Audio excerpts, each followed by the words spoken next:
This is interesting. At the poll not long ago, at Election Day, or a little before Election Day, I asked somebody, what is the purpose of government? This person was campaigning for somebody I would not consider voting for, so I was really interested to hear the answer. That was his answer. The poll, it says, to provide for the general welfare and the rights that come from man. How many problems are there with that discussion? Who will read quickly the preamble of the Constitution of the United States? You should have your copy there. Somebody just quickly read that for me. Where is it? We the people of the United States in order to form a perfect union, ensure domestic tranquility, provide for the common defense, promote general welfare, and give justice and liberty to ourselves and our posterity who would aim and establish the Constitution for the United States of America. Wonderfully done. Give him a round of applause. Now, I've had people try to slip in a word. You know, the word promote sometimes becomes provide. And that's a huge difference. We can promote the general welfare, but to provide for it, that's where we end up going crazy. Thomas Jefferson's famous words there about the government from wasting the labors of the people under the pretense of taking care of them. And that's all it ever is. It's only a pretense. The government cannot ever take care of you. The question about, what about all this talk about God? Is God excluded from our country? And I just want to very quickly run this by as we talk about our Constitution, that all law and its enforcement flows from a moral basis. Is the sole reason you and I can exercise our God-given rights. Why do we say it is not right to kill somebody? Where does this come from? Just because I think it's a bad idea? We don't want to have to clean up the mess? Oh, yeah, for the right person, it might not be a bad idea. A defined and limited government, as is the American view, imposes no belief set upon the citizen. But these things are, in fact, a part of the underpinnings of your Constitution. America must allow for believers and non-believers of all description, but we need not and we cannot accommodate the removal of our own foundations in favor, and I'll just very quickly finish it, in favor of an atheistic or non-Judeo-Christian mooring. You know, the idea that we have to somehow surrender the fact that we were founded upon the Judeo-Christian understanding. There are people every day that try to say, no, you can't do that. If you're going to do that, you got to have Buddhists, you got to have atheists, you got to have whoever else, Islamists. And I point to this as evidence. The United States Constitution is the oldest, most profound, effective document at preserving and defining liberty the world has ever seen. And if we let it go away, and we don't hold it up high, and we don't defend it, the loss will be not just yours, not just the planet's, but all future generations. I'm convinced. Just very quickly, you know, the separation of powers is Article 1 of your Constitution. Talks about the legislative duties, what they can do. Article 2 is all about the executive branch. Article 3 about the judicial. Pardon me for being so blatant here. For the Lord is our judge, the Lord is our lawgiver, the Lord is our king. Do you see any similarities between that verse in Isaiah and how our government foundationally is set up? Now, we don't even, I would argue, we don't even need to prove that point because it's not necessarily articulated anywhere. But keep in mind, all of our founders utilized the Bible as the primary source of their education. They knew all of this stuff. It would have been shocking if they didn't. So, you know, these are the points, these are the foundations that we've got to know and be able to say without concern that we're aware of them and can somewhat defend them. Yeah, Guy, real quick. My time is... And it needs to be emphasized that they are in that order for a specific purpose. The founders did not write the Constitution by throwing things at the wall to see what sticks in what order. The Constitution is written in a very specific order of importance. And the reason, you cannot argue against that. And it talks about what it is the legislature can do, because that is the most profound, direct. It's also why it takes in this Constitution 9 pages to describe the powers and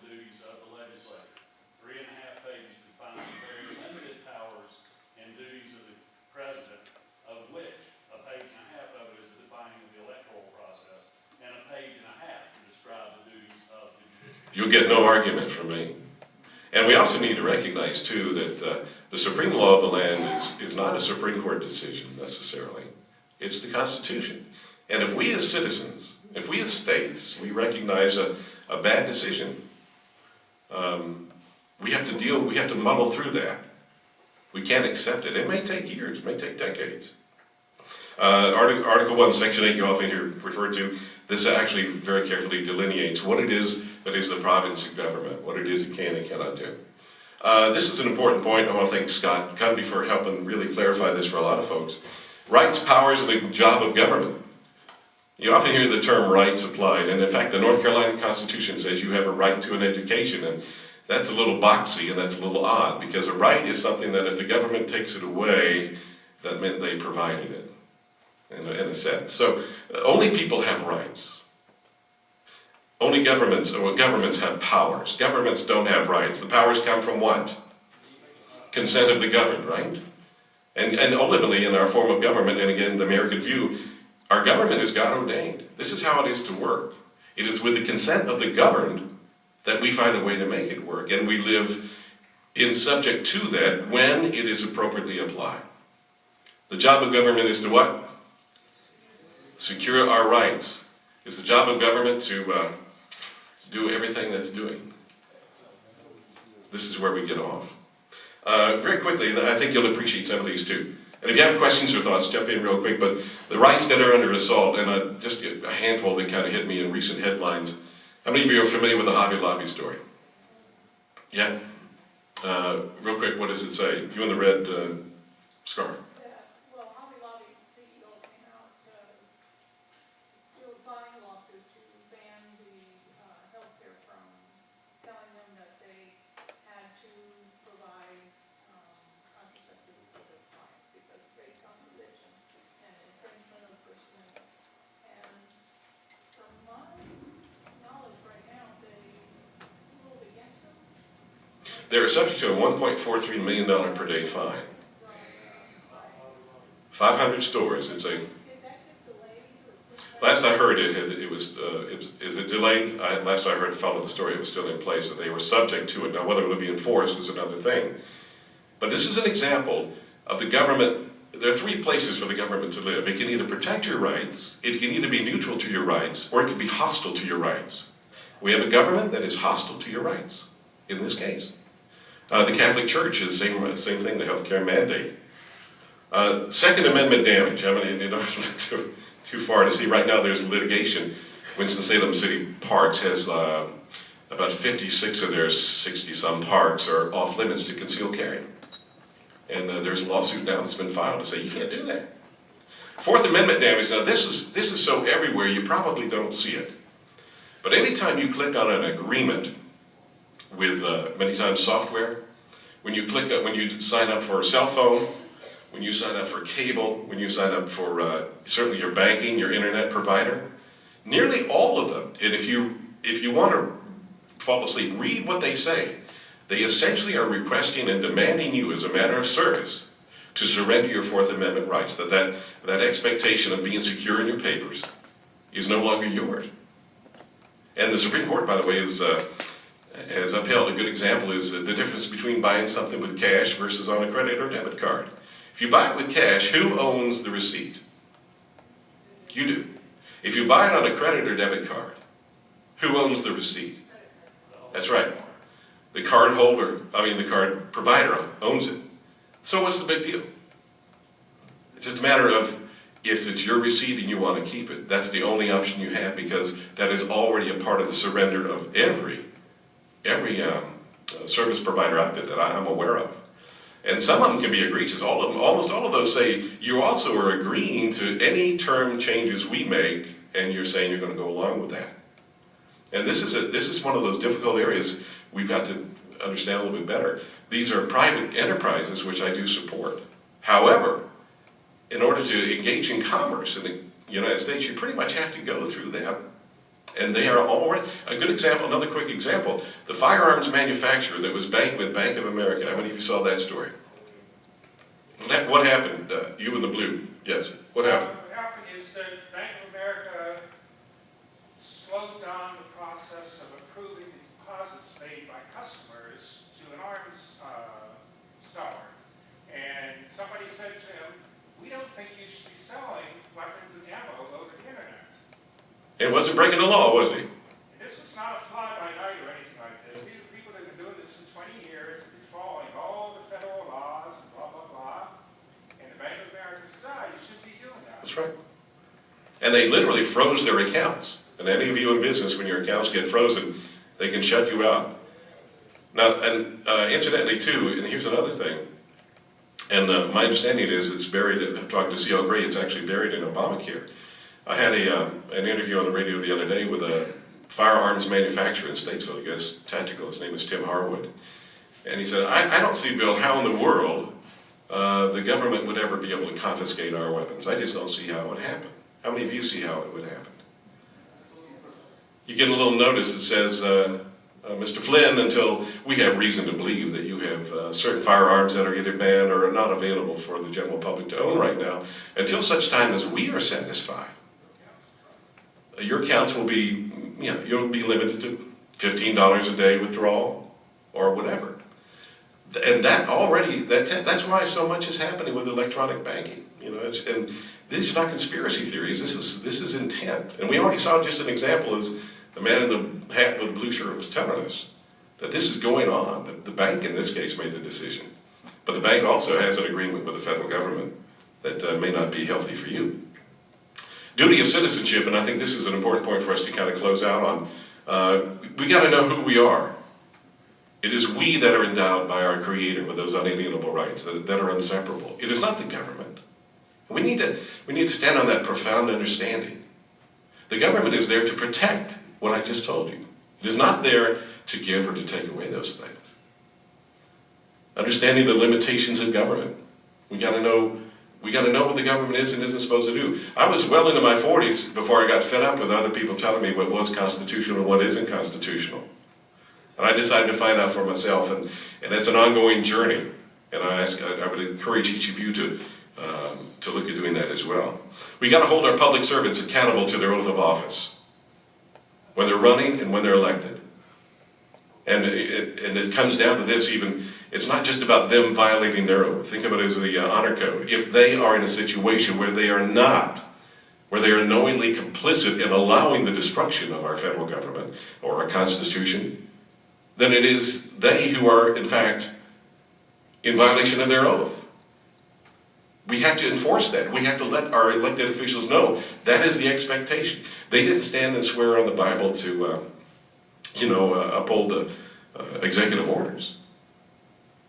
Holding those servants accountable. And I want to end with, before I get to that, one other thing. Somebody today on Facebook said, the only point of the Declaration of Independence it's just a letter to the King of England. It has no relevance in governance. And we need to understand the Declaration of Independence is inseparable from the Constitution in the sense that it tells why we did what we did. That did not change a few years later in 1787 at the Constitutional Convention. And that you could argue that that was the more important element because people literally jumped and bled and died because of that ideal. Yeah, Rex? That's contradict what was done with the Treaty of Paris either. They're all following the same logic. Is it contradiction? No, I said it doesn't. Oh, yes, I say. Declaration of Independence, the Treaty of Paris. And the point, all follow the same line of thought. the point there is if you try to separate these, you are generating an artificial construction. You and I need to be able to articulate that when somebody tries to do that. And then, of course, when we have the Declaration of Independence and we move into the United States Constitution, doesn't mean we wipe that out. Yes, Dave? Bill, an analogy that I've used successfully with a lot of people is that just like the political parties have a platform and a plan of organization, our republic has a platform which is an expression of our values, and that is the Declaration of Independence. The Constitution is our plan of organization, how we're going to organize ourselves and form a government to protect our rights. And I think if you look at the two documents and the roles they play in that regard, it's easier to see how they are, in fact, connected. Thank Thank you, Dave. Well said and well argued. And I think these are the basic things. If you and I can do these things at work, at church, at home, or, well, maybe at home is probably not the best place because you can't get away. But to be able to articulate these things and not be afraid to say them. You know, we have been cowed, I'm afraid to say, and I speak as a conservative and ultimately a member of faith. I go to a church. The church has been reticent in this. And if you go to your church, you have an obligation. This is home field advantage for churchgoers because we're talking about these things, unalienable rights that are coming to us as articulated in the Declaration of Independence from your Creator. It's home field advantage. Don't let people try to rewrite that and suggest that by doing so we're actually opening up the Constitution to the, other people of other faiths. If you think there's a problem with other people of other faiths under our Constitution, compare that if you were to go try to open a church in Mecca today. Where in the world is there more liberty? And that word is a powerful word too. It doesn't carry with it just a sense of freedom. Originally it meant free to pursue the will of God in your life. There was an absolute sense of responsibility to that. And part of that is our citizenship, that exercise of liberty. My hope today is that, just to share with you some insights that about the Constitution. Again, an Institute on Constitution. If you ever have a chance to lead one of these classes, I would encourage you, if you've ever taught a Sunday school class about the same parameters of operation there. I do want to do a quick plug. Coming March 14th through the 24th, I'm going to be on a cruise with C.L. Bryant of Runaway Slave. And I'm going to be talking about some things in the Constitution, and he'll have his powerful statements as well. We'll be cruising from Baltimore to the Bahamas, and excited about that. Thank you, Cindy, for that connection. And yeah, Just one quick question. Sure. A lot of times when I get into conversations with some of my conservative friends or debates with some of my liberal cohorts, there's always a debate about that separation of church and state. And I never have really come up with a great response for that because I try to tailor it to the audience that I have. What insight do you have when they start quoting that separation between church and state that really doesn't exist in our Constitution? well, a couple of things come to mind, and this is open discussion if you have a thought. This is all helping each other, but what we're talking about is operating the parameters of the government within the confines of the Constitution. I want it controlled by an authority beyond it, because if we don't have an authority beyond it, we're just using an authority of government as the highest authority. We know what happens historically. We know what happens historically when we have man as the final arbiter. None of these systems will work. Only thing that protects us, that allows us to be individuals, to be Buddhist, to be atheist, anything, is the tenets of the Judeo-Christian world on which the foundations of liberty rest. If we pull those away, government will be unleashed to do all kinds of terrible and nasty things, and you and I will be the recipient of a lesser country. I don't know if there's a simpler, more direct way, but I would not let him get away with it. I would challenge him and say, by what authority, that's one of my favorite questions. By what authority do you say that's the case? Make them prove it. They can't. By what authority? And I find that to be a helpful way to get them to further illuminate their own ignorance rather than talking into it on my own. Yes? I always like to say that we have freedom of religion, not freedom from That's fair. religion. Yeah, that's fair. And so you can't necessarily censor religion from the public square and have freedom of religion at the same time. That's fair. Always remember, too, in these arguments, many times if you're dealing with a hardcore leftist, and this comes from the work of Tim Daughtry and Gary Kasman, if you're dealing with a hardcore leftist, they are not responsive to fact, logic, or linear thinking. But they are responsive to humiliation. And if you can do that, you can shut them up, and they will go away. They will explode and do an infantile dance and try to say they hate you and that you're stupid and you're a bigot and all of that. But that's how you have to deal with it. That's a very important secret. Not being afraid to laugh at them when they say, separation of church and state. Really, find that in the Constitution for me. So anyway, my time is up, and I want to thank you. It's an honor to be with you today, and God bless you, and enjoy your United States Constitution. Okay.